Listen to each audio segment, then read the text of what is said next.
Vamos a seguir, hermanos, con nuestro estudio acerca del Evangelio de Jesucristo. Hace ya un tiempo que estamos hablando sobre una característica fundamental del Evangelio, y es que el Evangelio anuncia, junto con su mensaje, la mortificación del pecado. La mortificación del pecado. Hemos estado viendo varios aspectos, varias facetas de esta realidad en nuestra vida, a la que somos llamados por medio del Evangelio, ¿no? A hacer morir lo terrenal en nosotros. Hemos visto varios tipos de pecados que puede haber en nuestras vidas, cómo tratar con ellos, y hoy, a modo de introducción, siguiendo con este tema, quiero empezar con otro aspecto que espero que nos sea de bendición y que nos ayude a ver cosas en nuestra propia vida que tal vez no estamos viendo y que sin lugar a dudas nos pueden ayudar a honrar mejor a nuestro Dios. Entonces, hermanos, la obra de mortificación es una obra continua, es una obra que no debe cesar, que no debe parar, es una obra que no da descanso. La mortificación del pecado, hermanos, no es un cambio de hábitos. No es un cambio de hábitos. Uno puede estar cambiando de hábitos y seguir con la misma raíz de pecado en el corazón. Uno puede dejar de hacer determinadas cosas que hacía, por ejemplo, por orgullo, y hoy puede hacer otras cosas que moralmente son buenas, pero con la misma raíz en el orgullo. ¿Me explico? Tenemos la capacidad de convertir lo bueno en algo malo. La Biblia habla de los hombres como inventores de males. Nosotros tenemos la capacidad de tomar algo bueno que el Señor nos da y convertirlo en algo malo por la intención de nuestro corazón. Entonces, la mortificación del pecado no es un cambio de hábitos, no es un cambio de costumbres religiosas. No es que cambié de tal o cual iglesia, entonces allá teníamos tales costumbres, acá tenemos estas otras, estas costumbres que nos enseñó fulano, mengano, que guardamos siempre, las cosas las hacemos así, bueno, allá las hacíamos así, ahora las hacemos de esta forma, entonces somos mejores. Hermanos, eso no es la mortificación del pecado, no tiene que ver con eso. La mortificación del pecado, hermanos, tampoco es un medio de salvación. Es imposible mortificar un pecado en nuestra vida sin el poder y la ayuda constante del Espíritu Santo. Entonces no es un medio de salvación, sino que es uno de los resultados de nuestra salvación y la presencia del Espíritu Santo en nuestras vidas. Todo cristiano verdadero, todo creyente en el Señor Jesucristo tiene la tarea creciente cada día en su vida de mortificar todos los pecados por los cuales el Señor Jesucristo dio su vida en la cruz, en el Calvario. No es opcional, no es algo de un día o de otro, no es algo selectivo para tal o cual pecado, sino que en la medida que el Señor nos va haciendo ver nuestros propios pecados, en la medida que el Señor nos va haciendo conocer las profundidades de la maldad de nuestro propio corazón, tenemos la tarea encomendada por Dios de hacer morir ese pecado, y tenemos el poder dado por Dios por medio del Espíritu Santo, por su gracia, para hacerlo efectivo. Cristo le quitó el poder y el dominio al pecado en nuestras vidas con su muerte en la cruz del Calvario. La mortificación del pecado, hermanos, es ese resultado de la obra del Espíritu Santo en nosotros, llevándonos a reprender y reprimir. Y esto es muy importante, hermano. Voluntariamente. Voluntariamente. Los impulsos de la carne para seguir con gozo la guía de Dios. Nunca la mortificación del pecado, la verdadera mortificación del pecado, es a pura queja, o quejumbrosa, o como usted quiera llamarlo. La mortificación del pecado no va acompañado de una queja, de quejas, de molestias. La verdadera mortificación del pecado va acompañada del gozo de la gracia del Señor. El gozo es lo que acompaña a la mortificación del pecado. La gracia de Dios es el instrumento mediante el cual se puede mortificar el pecado. Uno no mortifica el pecado quejándose, a mí tanto que me gusta esto y lo tengo que dejar hacer, ¿por qué? Entonces se castiga, se maltrata. Eso no es la mortificación del pecado. La mortificación del pecado tiene más que ver con el crecimiento de la vida de Cristo en nosotros y cómo nuestra vida se va apagando. Como decía Juan el Bautista, es necesario que Él crezca, pero que yo mengüe. Eso es lo que tiene que pasar en nuestra vida, eso es a lo que nos lleva a la mortificación del pecado. Vamos a ir a Gálatas, capítulo 5. Gálatas, capítulo 5. En algunos de los mensajes hemos visto algunos de estos textos en este capítulo que vamos a tratar de ver con cuidado, y hoy va a ser una introducción a este capítulo. Gálatas 5, el versículo 24, va a ser nuestro versículo clave, central, en toda esta enseñanza. Y dice así: pero los que son de Cristo han crucificado la carne con sus pasiones y deseos. Pero los que son de Cristo han crucificado la carne con sus pasiones y deseos. Hermanos, vamos a estar viendo el pecado remanente que queda en nosotros. Eso es lo que vamos a ver en cada uno en particular, porque es algo que no es igual en todos, pero es algo que está en todos nosotros. Vamos a tratar de ver en este pasaje, en este texto, en el tiempo que nos tome, el pecado remanente. Oremos y busquemos la ayuda del Señor. Nuestro buen Dios y Señor, una vez más venimos delante de tu presencia gozosos porque sabemos que nos recibes, que nos escuchas.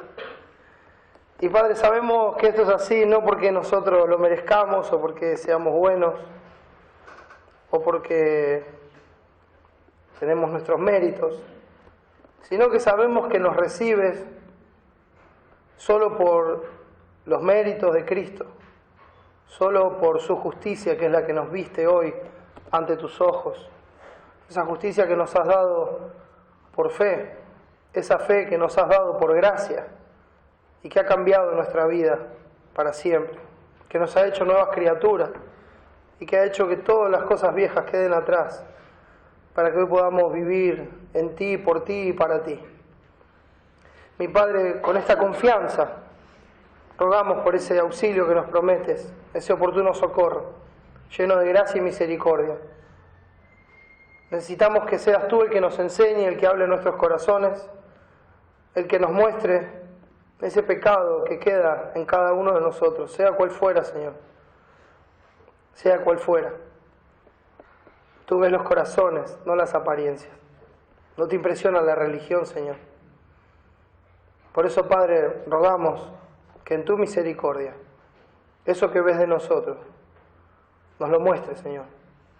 Y que tu Espíritu Santo nos convenza de pecado, que produzca la tristeza que es para arrepentimiento. Y así nos alejemos del pecado, nos apartemos y alcancemos tu misericordia. Si hay alguien aquí, Señor, que aún no te conoce como Salvador, si alguien aquí no se ha arrepentido y ha venido con fe a los pies del Salvador, te ruego, Señor, que muestres tu poder y le salves para la gloria de tu nombre. Pedimos todo en el nombre de nuestro Señor Jesucristo. Amén.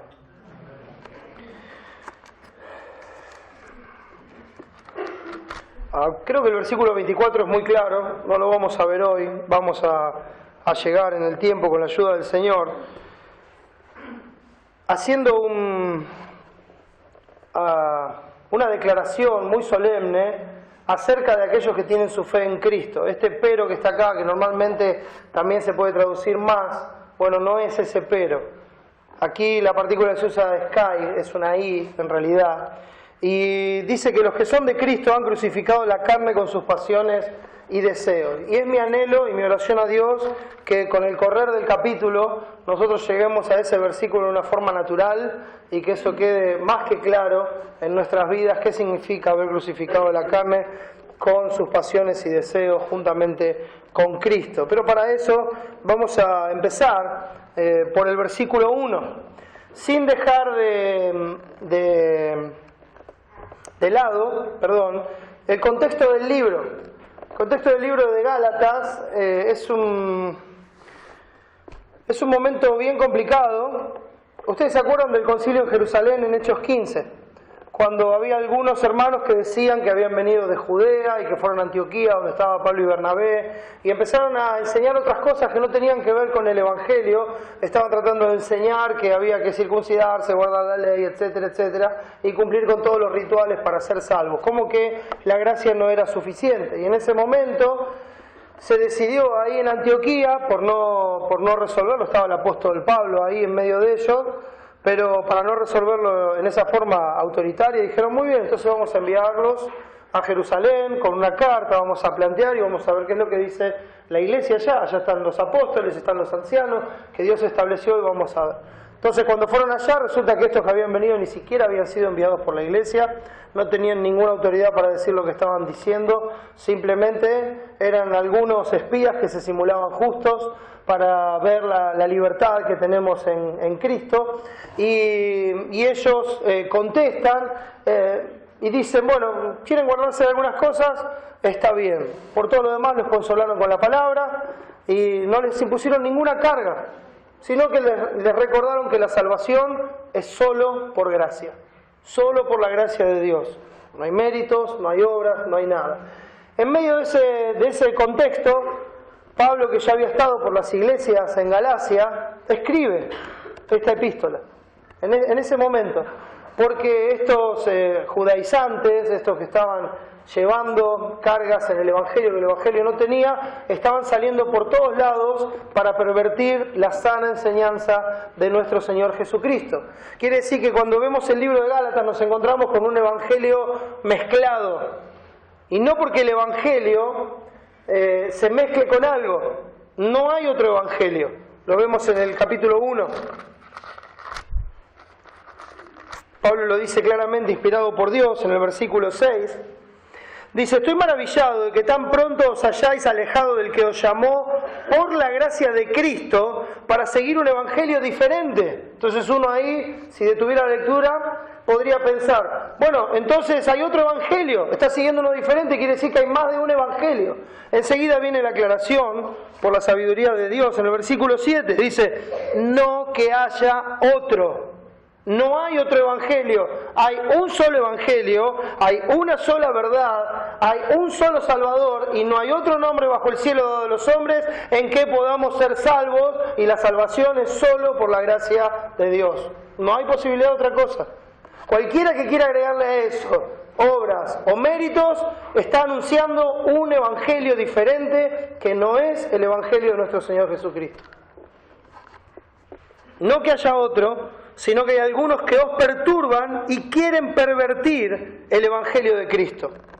Y Pablo va un poquito más allá porque dice, mas si aún nosotros, esto es como decirle, miren hermanos, vamos a suponer que pasa el tiempo y nosotros los volvemos a visitar, y cuando los visitamos les decimos, ¿se acuerdan que nosotros les predicamos el Evangelio de la gracia de Cristo por el cual ustedes fueron salvos? Bueno, ahora queremos cambiar algunas cosas de ese Evangelio que les predicamos. Pablo dice, mas si aún nosotros, si eso ocurriera, y va más allá, dice, o un ángel del cielo os anunciare otro evangelio diferente del que os hemos anunciado, sea anatema. O sea, separado de Dios, maldito por Dios, no tiene nada que ver con Dios, está más cerca a la condenación que al evangelio de nuestro Señor Jesucristo. Como antes hemos dicho, también ahora lo repito, si alguno predica diferente evangelio del que habéis recibido, sea anatema.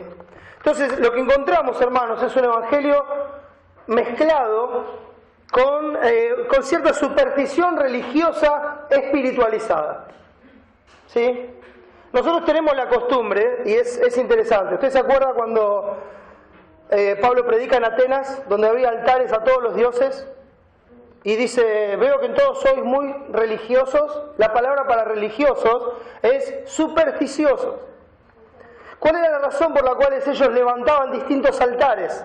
Bueno, le levantaban altar al Dios de la lluvia para que no nos falte la lluvia. Le levantaban altar al Dios de la abundancia para que no nos falte nada. Le levantaban un altar a otro, pero siempre, ¿con qué propósito? Lo hacían para que ellos no reciban mal. Eso es una superstición, estoy haciendo algo para que a mí me vaya bien, no porque lo crea, no porque es una ofrenda, sino que en realidad lo que estoy haciendo es ofrendarme algo a mí mismo. Lo estoy haciendo como si fuera un negocio, ¿verdad? Es como una inversión de donde yo voy a retirar mi ganancia. Y cuando le ponen altares a todos los dioses, terminan poniendo uno, dice, al Dios no conocido. No sea cosa que justo aquel que no le dimos nada se enoje con nosotros y nos vaya mal. Eso es la superstición. Y es lo que estaban tratando de hacer, mezclar la superstición con el Evangelio de Cristo. Sí, está bien, ustedes son salvos por gracia. Pero bueno, para estar mejor, para crecer en la fe, para ser más santos, lo que tienen que hacer ahora es circuncidarse, es guardar la ley, es cumplir con todos los rituales, es cumplir con todos los días de fiesta, lunas nuevas, etcétera, etcétera, como Pablo le va a decir a los hermanos en el libro. Y claro, es una superstición espiritualizada, porque cuando lo dice, no, lo hacemos por el Señor. Lo hacemos por el Señor. Y eso pasa muchas veces en la religión, hermano. Estamos haciendo las cosas y eso tiene que ver con nuestro corazón, ¿no? Estamos haciendo las cosas porque queremos que nos vean bien, queremos que todos piensen que somos muy espirituales, queremos que todos piensen que somos una persona que cree en Dios, que confía en Dios, etcétera, etcétera. Pero no lo estamos haciendo por el Señor. Lo hacemos por nuestro propio bien, por nuestro propio afán, por nuestros propios méritos, por nuestro propio honor. Bueno, eso es espiritualizar el pecado. Este libro también nos muestra cuál era la condición antes de Cristo. Esclavos y malditos por la ley. En el capítulo 3, versículos 10 al 13, hay una palabra acá que es clave cuando dice, porque todos los que dependen, esta palabra es muy importante, ¿sí? Dice, porque todos los que dependen de las obras de la ley están bajo maldición. Pues escrito está, maldito todo aquel que no permaneciere en todas las cosas escritas en el libro de la ley para hacerlas. Esto tiene relación con lo que dice Santiago 2:10, cuando nos dice que el que rompe un eslabón se hace culpable de todo. Porque el mismo que dijo, no cometerás adulterio, es el mismo que dijo, no matarás. Entonces, si uno no mató pero cometió adulterio, es culpable igual, de todo. Se hace culpable por ofender a Dios. Entonces, fíjense que la clave acá está en la dependencia de estar haciendo las obras, no porque sean malas delante de Dios, porque Dios ¿para qué entregó a su Hijo? Él se entregó por nosotros voluntariamente para redimir para sí un pueblo propio, celoso de buenas obras. Dios espera buenas obras de su pueblo. Dios espera buenas obras como fruto de nuestra fe y confianza en el Señor Jesucristo.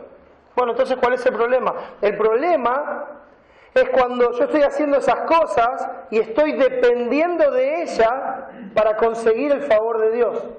Y espero tratar de explicarme mejor en la medida que avancemos. Hago algo y de repente pienso que por eso que estoy haciendo, que Dios pide, que está en su ley, que moralmente es bueno, que es algo que honraría al Señor, si no fuera que la intención de mi corazón es que lo estoy haciendo para que el Señor me vea mejor, para que el Señor me bendiga, para que el Señor tenga una mejor relación conmigo, etcétera, etcétera. Dependen.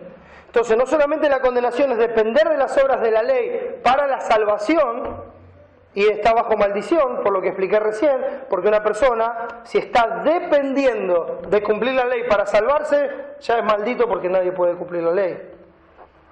Entonces dice el versículo 11, y que por la ley ninguno se justifica para con Dios. Es evidente, está clarísimo, dice Pablo. ¿Por qué? Porque el justo por la fe vivirá. Solo por la fe. Habacuc, capítulo 2, versículo 4, es lo que está citando. Y la ley no es de fe, sino que dice el que hiciera estas cosas, vivirá por ella. Entonces ahí está la parte contraria, ¿no? Y dice el versículo 13, Cristo nos redimió de la maldición de la ley, hecho por nosotros, o sea, el Señor Jesucristo, hecho por nosotros maldición, porque está escrito, maldito todo el que es colgado en un madero. Entonces, muestra cuál es la relación con la ley, les recuerda cuál era su condición sin Cristo, esclavos y malditos por la ley, librados de esa maldición por la obra de Cristo. Él fue hecho maldición por nosotros para que nosotros seamos declarados libres de esa maldición. Él llevó nuestros pecados y nuestra maldad. Versículos 22 al 26, el mismo capítulo dice así: mas la Escritura lo encerró todo bajo pecado para que la promesa que es por la fe en Jesucristo fuese dada a los creyentes. Pero antes que viniese la fe estábamos confinados bajo la ley, encerrados para aquella fe que iba a ser revelada. Dios encerró todo bajo pecado. ¿Para qué? De manera que la ley ha sido nuestro ayo para llevarnos a Cristo, a fin de que fuésemos justificados por la fe. Pero venida la fe, ya no estamos bajo ayo. La ley fue nuestro maestro, ese que nos enseñó nuestra maldad, nuestro pecado, nos mostró nuestra incapacidad de agradar a Dios, nos mostró nuestra incapacidad de alcanzar la salvación.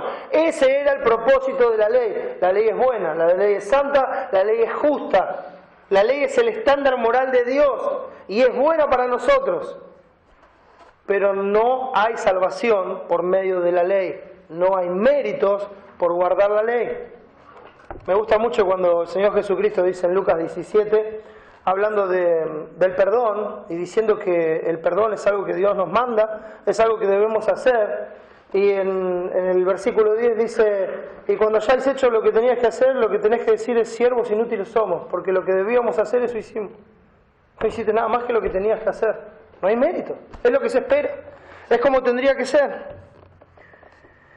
Pero venida la fe ya no estamos bajo ayo, o sea, ya no estamos bajo la ley, pues todos sois hijos de Dios por la fe en Cristo Jesús. Entonces vemos que la ley esclaviza, pero Cristo es el que liberta. Capítulo 4 de Gálatas, versículo 22. Y voy a leer esta alegoría completa. Versículo 22 dice así: porque está escrito que Abraham tuvo dos hijos, uno de la esclava, el otro de la libre, Agar y Sara, ¿verdad? Pero el de la esclava nació según la carne, más el de la libre por la promesa. El de la esclava nació según la obra de Abraham. No era el hijo de la promesa. Es lo que Abraham pudo hacer. Dice, pero el de la esclava nació según la carne, más el de la libre por la promesa. Fíjense en que Sara era estéril, Abraham era un hombre ya mayor, y sin embargo el chico nació igual. Ante la imposibilidad humana, la promesa se cumplió. Y ese es el punto central. Ese es el punto central. La salvación no es por obra, es por fe. Es una promesa de Dios, es por gracia. Entonces sigue diciendo, lo cual es una alegoría. Y esto me encanta, porque uno ve la creación como una muestra total de la gloria de Dios. En cada paso, en cada situación, el Señor está enseñando lo que Él iba a hacer, mostrando a través de todas las cosas que se vivieron, que Él está en control de todo. Dice, lo cual es una alegoría, pues estas mujeres son los dos pactos. El uno proviene del monte Sinaí. ¿A quién se le hubiera ocurrido esto si Pablo no decía esto, hermano? Sin embargo, Dios lo tenía así en su mente, desde antes de la fundación del mundo. Y es maravilloso para nosotros, porque podemos entender, las Escrituras explican las Escrituras. Lo cual es una alegoría, pues estas dos mujeres son los dos pactos. El uno proviene del monte Sinaí, el cual da hijos para esclavitud. Este es Agar, porque Agar es el monte Sinaí en Arabia y corresponde a la Jerusalén actual. ¡Wow! Pues esta, junto con sus hijos, está en esclavitud. Mas la Jerusalén de arriba, donde está nuestra ciudadanía, mis hermanos, en la Jerusalén de arriba, la celestial, la que habla Hebreos 12, la ciudad a la que nos hemos acercado por medio de Cristo, la cual es madre de todos nosotros, dice, es libre. Porque está escrito, regocíjate, oh estéril, tú que no das a luz, prorrumpe en júbilo y clama, tú que no tienes dolores de parto, porque más son los hijos de la desolada que de la que tiene marido. Así que, hermanos, nosotros, como Isaac, somos hijos de la promesa. Pero como entonces el que había nacido según la carne perseguía al que había nacido según el Espíritu, así también ahora. Interesante, ¿no?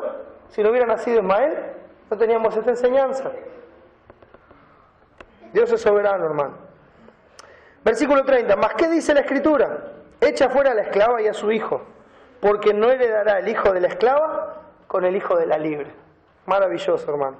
De manera, hermanos, que no somos hijos de la esclava, sino de la libre, porque somos libres en Cristo. Así llegamos al versículo 1 del capítulo 5 que dice: estad, pues, o sea, en base a esta enseñanza que acabamos de ver, en base a esta verdad expuesta, fíjense ahí nomás al lado del capítulo 4, versículo 16, Pablo le habla con amor, con mucho amor, hermano, porque las cosas que se estaban diciendo pueden ser difíciles de asimilar y parecen palabras duras, pero lo está haciendo con amor y le dice: me he hecho pues vuestro enemigo por deciros la verdad, por recordarles el evangelio que les prediqué, por el cual fueron salvos. Me he hecho vuestro enemigo por recordarles que todo es por gracia, esto es la verdad. Y en base a esta verdad expuesta, el mandato de Dios, la exigencia de Dios es: estad pues firmes en la libertad con que Cristo nos hizo libres, y no estéis otra vez sujetos al yugo de esclavitud. Firmes en la libertad con que Cristo nos hizo libres. Hermanos, esto no es un mandato a resguardarnos detrás de una pared, ¿no?, para la batalla que arrecia alrededor nuestro y puntualmente contra el pecado. Los deseos carnales que batallan contra el alma todo el tiempo. No es un llamado a estar firme tratando de esconderse y de resguardarse en algún lugar seguro. No es un mandato a atarse de pies y manos para no tocar ninguna de estas cosas. No. Este mandato de firmeza es un mandato a pararnos en el campo de batalla, a luchar con el enemigo y a vencerlo, no a huir.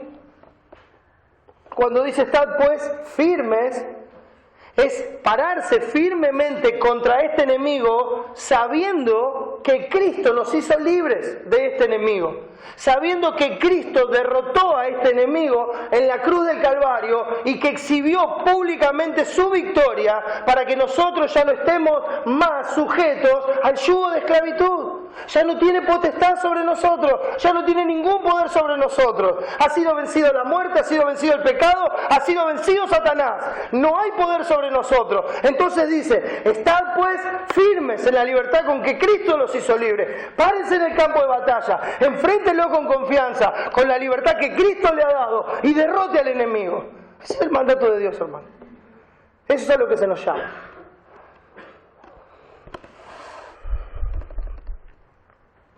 Hermanos, no es nuestra libertad, es su libertad. Es la libertad con que Cristo nos hizo libres.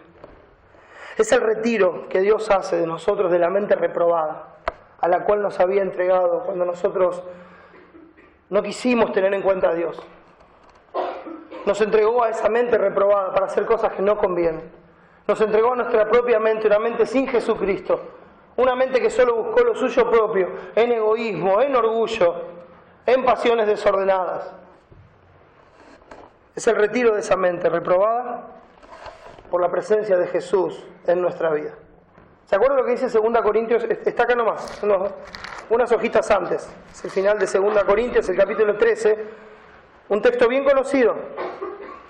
Versículo 5 dice: examinaos a vosotros mismos si estáis en la fe, probaos a vosotros mismos, o no os conocéis a vosotros mismos. Como pregunta lo dice: que Jesucristo está en vosotros, a menos que estéis reprobados. A menos que estéis reprobados. ¿Por qué? Porque si Jesucristo no está en nosotros, nosotros somos reprobados en cuanto a toda buena obra, como dice Tito 1:16. Profesan conocer a Dios, pero con los hechos lo niegan, siendo reprobados en cuanto a toda buena obra, porque no está Jesucristo. Pero si Jesucristo está en nosotros, porque Él nos hizo libres, nosotros tenemos que estar firmes en esa libertad con la que Cristo nos hizo libres, porque la presencia de Él quita esa mente reprobada, se opone a esa mente reprobada. La batalla, hermanos, es espiritual. Como ya hemos dicho, el campo de la batalla es nuestra mente, es nuestro corazón. Allí es donde nos ataca el enemigo, con intenciones, con impulsos y deseos contrarios a la verdad del Evangelio de nuestra libertad. Contrarios a lo que nos enseñó la manifestación de la gracia de Dios para salvación a todos los hombres, como dice Tito 2, que renunciando a la impiedad y a los deseos mundanos, vivamos en este siglo sobria, justa y piadosamente, renunciando a la impiedad, poniendo voluntariamente aparte la impiedad, y vivimos sobria, justa y piadosamente. Es uno mismo el que debe negarse, escúchame bien, hermano, es uno mismo el que debe negarse con gozo. Con gozo, hermanos. La vida cristiana no es una carga. No es una carga. No tenemos más el yugo de la esclavitud, pero Cristo nos llamó a llevar el yugo con Él. Y su yugo es fácil y ligera su carga. Y este es el amor a Dios, que guardéis sus mandamientos, y sus mandamientos no son gravosos. Hermanos míos, la vida cristiana no es una carga. La vida cristiana tiene que ser un continuo deleite, tiene que ser un continuo banquete espiritual de deleite en el Señor y en su gracia. No puede ser una carga. No puede ser nunca una carga obedecer a Dios. No puede ser nunca una carga tener comunión con los hermanos. No puede ser nunca una carga disfrutar de la palabra de Dios. No puede ser nunca una carga escuchar la predicación de su palabra. No puede ser nunca una carga ayudar a nuestros hermanos necesitados. No puede ser nunca una carga darle nuestros tiempos al Señor, porque son de Él, porque de Él, por Él y para Él son todas las cosas. La vida cristiana, hermano, no es una carga, es un continuo deleite espiritual. Y cuidado, mis hermanos, porque si se vuelve una carga, ese es nuestro pecado remanente. Es lo que queda en nosotros del orgullo. Es lo que queda en nosotros que convierte la libertad que Dios nos ha dado, que convierte las maravillas de su ley, que abren nuestros ojos, en una carga para cumplirla, para obtener algo a cambio. Eso es la religión, pero no la vida en abundancia que Cristo vino a dar. No, la vida que Cristo vino a dar es una vida abundante, es una vida de gozo, es una vida de satisfacción en Él, es una vida de continuo deleite y placer en la obra de nuestro Señor Jesucristo. Uno mismo debe negarse con gozo a esos deseos, considerando, mis hermanos, maravillado la obra que Cristo ha hecho para salvar nuestras almas. Hermanos, esta es una batalla que se debe librar luchando con las armas de Dios, que no son carnales, sino que son poderosas en Él.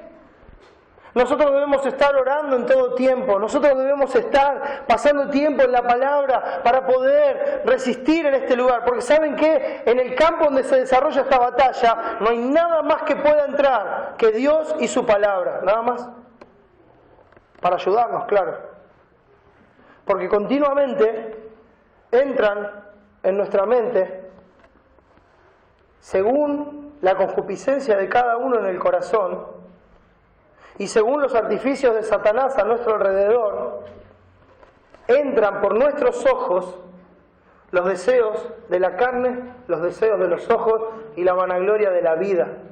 Y entran en ese campo de batalla, hermanos. Y el único que puede ayudarnos en ese lugar es nuestro Señor Jesucristo. Es el Espíritu Santo. Y la única que es capaz de penetrar hasta partir el alma y los tuétanos, las coyunturas, y que puede discernir los pensamientos y las intenciones del corazón, es la palabra de Dios, que es viva y eficaz, y más cortante que toda espada de dos filos. Nadie más puede entrar ahí. Se lucha con las armas de Dios. Se lucha velando en oración. Velad y orad para que no entréis en tentación. Porque el espíritu está dispuesto, pero la carne es débil. Se lucha velando en oración, se lucha pasando tiempo con la palabra, para que la palabra abunde en nuestro corazón y así, de esa forma, comprobar cuál sea la buena voluntad de Dios, agradable y perfecta, transformar el espíritu de nuestra mente, renovar el espíritu de nuestra mente y llevar todo pensamiento nuestro cautivo a la obediencia a Cristo, para que Él sea glorificado. Porque Él es digno, porque me estoy gozando en Él, porque me gozo que Él es digno de que yo viva por Él. Disfruto de Dios, me deleito en Dios. No es una carga, mis hermanos. Esa libertad con que Cristo nos hizo libres, esa libertad gloriosa de la potestad de Satanás, esa libertad gloriosa de la potestad del pecado, esa libertad gloriosa de la maldición de la ley. Oh hermanos, disfrutemos la gracia, deleitémonos en la gracia. No es por obras, no son mis méritos. Hermanos, es solo la gracia de Dios. No es nada que yo pueda hacer, no es nada que yo pueda ganar, no es nada que yo pueda lograr. ¿Dónde está pues la jactancia? Dice Romanos 3:27, queda excluida. ¿Por cuál ley? ¿Por la de las obras? No, por la de la fe. No soy yo, es Él. No es por mí, es por Él. No es para mí, es para Él. Pura gracia, mis hermanos. Ya no somos esclavos, somos libres. Ya no somos presos, somos libres. Ya no estamos enjugados con la esclavitud del pecado. No. La gloria de la gracia de Dios, con la cual nos hizo aceptos en el amado, nos hizo libres de todas esas cosas y dependientes pura y exclusivamente de esa gracia para vivir para nuestro Señor. Entonces, mis hermanos, este llamado a estar firmes en la libertad con que Cristo nos hizo libres es un llamado a no someternos voluntariamente a ese yugo como si fuera útil o necesario para algo en nuestras vidas. No debemos dejarnos engañar por el pecado. No, hermanos, no tenemos que mover nuestra fe y nuestro deleite de Cristo. No debemos dejar de gozarnos en Él y que Él es suficiente. No debemos dejarnos de gozarnos que en Él está toda la plenitud de Dios y que en Él estamos completos porque Él es todo. No tenemos que pensar que hay otra forma de agradar a Dios más que en Cristo. No tenemos que pensar que hay otra forma de alcanzar el favor de Dios más que en Cristo. No tenemos que pensar que vamos a recibir alguna bendición extra por lo que hacemos más que las que recibimos por Cristo eternamente en Dios. Bendito sea el Dios y Padre de nuestro Señor Jesucristo, que nos bendijo con toda bendición espiritual en los lugares celestiales en Cristo. ¿Sabe qué? Nosotros no le podemos agregar nada a esa obra. No hay nada que nosotros podamos agregar a lo perfecto que hizo Cristo. No hay nada, ninguna de esas cosas en las cuales nosotros podamos llegar a la presencia de Dios y decir: hey, yo estoy aquí por ti, pero también un poquito por mí. No, nada de eso es real. Ese es el engaño del pecado. Y el pecado nos engaña, nos seduce, como hizo con los Gálatas. Miren el capítulo 3 una vez más. Dice el versículo 1 de Gálatas 3. Oh Gálatas insensatos, ¿quién os fascinó para no obedecer a la verdad? A vosotros ante cuyos ojos Jesucristo fue ya presentado claramente entre vosotros como crucificado. ¿Se acuerdan cuando Pablo decía: nosotros predicamos a Cristo y a este crucificado? Y cuando dice ahí en el capítulo 5, versículo 24, leímos al principio: los que son de Cristo han crucificado la carne con sus pasiones y deseos. Nosotros predicamos a Cristo y a este crucificado. Porque si Cristo no hubiera sido crucificado, hermanos, no hay salvación posible. Si Cristo no hubiera muerto por los pecados, no hay salvación posible. No hay redención, no hay perdón, no nos queda nada. Predicamos a Cristo crucificado. Y Él le dice: ¿quién nos fascinó? ¿Quién nos encantó de alguna forma para no obedecer a la verdad? A vosotros ante cuyos ojos Jesucristo fue ya presentado claramente entre vosotros como crucificado. como la provisión de Dios para la salvación de sus almas, como la provisión de Dios para pagar completamente por vuestros pecados. ¿Quién nos fascinó para sacar los ojos de Él? Y les pregunta, esto solo quiero saber de vosotros. A ver, es como Pablo diciéndole a los hermanos con mucho amor, en esta relación que Pablo tenía con los hermanos de cada iglesia, como de padre a hijo, ¿no? A ver, ven, sentate, te voy a hacer una pregunta. ¿Recibiste el Espíritu por las obras de la ley o por el oír con fe? ¿Cómo lo recibiste? Bueno, Pablo, lo recibimos por el oír con fe. Nos enseñaste que las obras de la ley nos condenaban y que eso nos llevaba a Cristo y que Él vino para morir por nuestros pecados y nosotros creímos que Él murió por nosotros. Nunca lo vimos físicamente, pero creímos que Él murió en esa cruz bajo la ira del Padre y que Él fue aplastado por la ira de Dios y así pagó nuestra maldad, porque en Él fueron cargados todos nuestros pecados. Y luego de haber muerto fue sepultado y luego al tercer día resucitó y ese poder con el que Dios lo levantó de los muertos es el mismo que opera hoy en nosotros y los levantó de los muertos y nos da esperanza y nos ha dado vida eterna. Y hoy ese mismo Cristo está sentado a la diestra de Dios para interceder por nosotros. Claro, Pablo, nosotros lo recibimos por oír con fe, por escuchar el Evangelio y creerlo, porque el poder del Espíritu Santo vino a nosotros y transformó nuestra vida para siempre. Sí, Pablo, lo recibimos por oír con fe. No hubo obra posible para eso. ¿Va muy bien? Entonces, versículo 3 dice, ¿tan necios sois? ¿Tan necios sois? Porque a veces no es la declaración de los labios. Mis hermanos, somos muy hábiles para usar las palabras. Somos muy hábiles. No es la declaración de los labios. Es la declaración de tu vida, lo que va a hablar más fuerte que tus palabras. No es lo que dices que crees, es lo que vives. Puedes decir muchas cosas, pero si no las vives, no tienen ningún peso. Eres nada más que otro autoengañado u otro engañador. Es nada más que otro que vive en amargura en su casa cada día, quejándose de todo el mundo, quejándose de todos los demás. Por ese comportamiento necio que sacó los ojos de Cristo y los pone en los demás y los convierte en juez. Es el pecado remanente, hermano. ¿Tan necio soy? ¿De verdad crees que mereces algo? ¿De verdad crees que tenés méritos para recibir algo de parte de Dios? ¿De verdad te crees tan bueno? ¿Tan necio soy? Habiendo comenzado por el Espíritu, ¿ahora vais a acabar por la carne? Esa palabra acabar es como decir ser perfeccionados.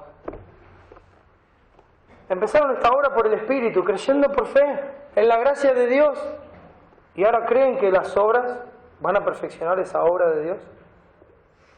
¿Ahora creen que tienen que hacer méritos para ser más santos delante de Dios? ¿Para ser más aceptados delante de Dios? No, hermanos, ese es el legalista que todos nosotros llevamos adentro. Ese es el legalista que está en nuestro corazón, que nos hace creer que merecemos que Dios nos atienda porque somos mejores que los demás. No, es un pecado que está muy arraigado en nosotros. Tenemos la costumbre de mirar a los demás y pensar que somos mejores, que sabemos más, que la gracia que recibimos nosotros es diferente a la que recibieron nosotros. Si Dios lo permite, vamos a hablar más del legalismo en la próxima entrega. Pero es lo que pasa en nuestro corazón. Pablo le dice, ¿lo recibieron por fe? Por la gracia de Dios. Y es por gracia que van a ser santificados. Es por gracia que van a ser perfeccionados. Es por gracia que van a entrar en la gloria de Dios. Tan necios hoy que ahora creen que si aparte de haber recibido el Evangelio por gracia y por fe se circuncidan, van a ser más aceptables delante de Dios. ¿Creen ahora que por guardar los rituales van a ser más aceptables delante de Dios y que Dios los va a bendecir más que a los demás porque ustedes son mejores? ¿Está pasando eso en tu corazón? Cuidado, hermanos, con ese peligro. Creemos que porque Dios en su gracia nos permite hacer algunas cosas más que los demás, ¿somos mejores? ¿O que merecemos otro favor especial de Dios? O si fuera así, entonces el Señor Jesucristo tenía una muy mala vida. Porque por servir al Señor recibió una muerte en la cruz. Por honrarle toda su vida recibió vituperio, desprecio y abandono. Entonces los apóstoles también llevaron una mala vida, porque murieron todos martirizados en nombre del Señor. Hermanos, la vida cristiana no es una vida de méritos, no es una vida de logros personales, es una vida de fe y de gracia. Y debe permanecer por fe y por gracia, siempre con los ojos en Cristo. ¿Creemos que vamos a crecer en santidad por cumplir rituales religiosos? ¿Mejorar nuestra posición ante Dios en alguna forma? ¿Que vamos a ganar algún grado honroso en el cielo? Algunos de nosotros vamos a la iglesia pensando que un día, cuando todos estemos entrando en la gloria, Dios nos va a llamar del medio de toda esa fila y va a decir: Leo, ¿qué haces ahí atrás? Vení, pasá todos estos, vení, pasá adelante, vení Leo, vení que te lo ganaste. No deje que eso entre en su corazón. Nosotros tenemos la costumbre de mirar las cosas como humanos. Y una vez se piensa que hay una fila, y yo me imagino a todos entrando uno al lado del otro de la mano. Porque son más acordes a nuestro Señor, porque es la misma gracia para todos. No veo ganadores y perdedores, veo salvados por gracia. Y veo que llegamos allá por gracia. Y veo que fuimos sostenidos para llegar allá por gracia. Y que vamos a estar toda la eternidad ahí con Él por pura gracia, hermano. ¿Tan necios podemos ser que creemos que lo merecemos? Oh, hermanos, que tal desprecio por Cristo y su obra de gracia perfecta y suficiente no domina en nuestro corazón. Tenemos que servirle porque Él es digno. Tenemos que servirle constreñidos por su amor, servirle porque su nombre es digno. Servirle porque su gracia es suficiente. Porque nuestros nombres ya están escritos en los cielos. Lucha con el remanente de tu orgullo, mortifícalo para que no se levante como ley en tu vida y humíllate bajo la poderosa mano de Dios para que Él te exalte cuando fuere tiempo. Pero mientras estés aquí, ponte debajo de su mano, no estés otra vez sujeto al yugo de esclavitud, no ates tu cuello al yugo como algo necesario para estar bien con Dios o para ganar su favor. No confíes en ti mismo, sé libre y gózate en la gracia. Hermanos, Jesús es la verdad y Él nos hizo verdaderamente libres, como dice Juan 8:36. Lo hablaba con los religiosos. Ustedes van a conocer la verdad y la verdad los hará libres. Porque la religión, hermanos, es una esclavitud. Es un yugo de esclavitud. Es una maldición. No, hermano. La vida cristiana se trata de gozo y abundancia, de fe en la gracia de Dios. Que ese gozo, devoción y gratitud, hermano, sea la razón por la que hacemos las cosas. Tenemos que luchar desde esa libertad contra los deseos de vanagloria, contra los deseos de jactancia, contra los deseos que hay en nosotros de ser mejor que los demás. Tenemos que luchar contra los deseos de ser más santo, no más como Cristo. Quiero ser más santo para que los demás me vean. Tenemos que luchar con esa molestia que hay en nuestro corazón cuando un hermano es bendecido y yo no. Y en vez de gozarme porque mi hermano ha sido bendecido, me molesto porque no me tocó a mí. Porque en el fondo yo creo que yo lo merecía y él no. Tenemos que luchar con eso, hermano. Tenemos que pararnos firmes en ese campo de batalla y decirle que no dependas de ti mismo. Depende solo de Cristo, no dependas de las obras, no dependas de lo que puedas hacer para estar bien con Dios, depende solo de Cristo. No creas que hoy tu oración va a ser oída porque cumpliste con tus deberes. Tu oración y la mía siempre es oída solamente por los méritos de Cristo. Siempre, porque si no, cuando estamos en pecado, hermanos, ¿cómo iríamos al Señor? Ya no nos escucharía más. Seríamos condenados nuevamente. Pero no es así, es por gracia. Y aun cuando pecamos, sabemos que abogado tenemos para con el Padre, a Jesucristo el justo, y podemos ir con confianza en su trono de la gracia, con Él intercediendo por nosotros, y una vez más, renovando el perdón, porque su sangre nos limpia de todo pecado. ¿Saben qué hay que hacer, hermano? Pararse firme en el campo de batalla y mostrarle ese orgullo que se levanta en contra nuestro, las credenciales de Cristo. Mostrarle a Cristo en nuestra vida, mostrarle la humillación de Cristo siendo Dios, mostrarle su mansedumbre siendo siervo, mostrarle su negación hasta la muerte y muerte de cruz. Tenemos que decirle a nuestro orgullo que Cristo nos libertó de Él, que no tenemos por qué obedecerle, que el orgullo ya no es más mi Señor, que mi Señor es Cristo, que nos debemos a Él y no a la carne, que ya no estamos obligados a satisfacer esos impulsos y que tampoco lo voy a hacer voluntariamente. Porque esa es la realidad, hermanos. Si hoy nosotros respondemos al pecado, es voluntariamente. No le busque explicación. No le busque explicación. No trate de entender el pecado. El pecado es pecado. Trate de estar lo más lejos posible de él. Trate de no proveer para los deseos de la carne. Trate de pararse lo más lejos que pueda. Pero cuando lo tenga cerca y lo tenga que enfrentar, aférrese a Cristo. Aférrese a Cristo. Y sepa que no tiene por qué obedecer.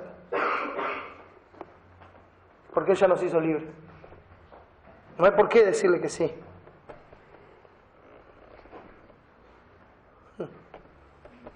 Viene la oferta del pecado. No lo voy a hacer. Porque Cristo es mi gozo. Su gracia es mi gozo. Él es la única razón por la que hago las cosas. No por mí, no por reconocimiento, no por mi imagen ante los demás. No, hermanos, lo hacemos por su gloria, por su gracia, por su amor, por sus promesas, por su esperanza. Es por Él y solo para Él. Como extranjeros y peregrinos debemos abstenernos de los deseos carnales que batallan contra el alma, sin darles lugar a salir, sin darles lugar a manifestarse, sin darles lugar a orar. Debemos luchar contra los deseos de justicia propia, debemos luchar contra los deseos de ser grandes y reconocidos. Y si es famoso, mejor todavía, ¿no? Hay que hacer morir esos deseos, mis hermanos.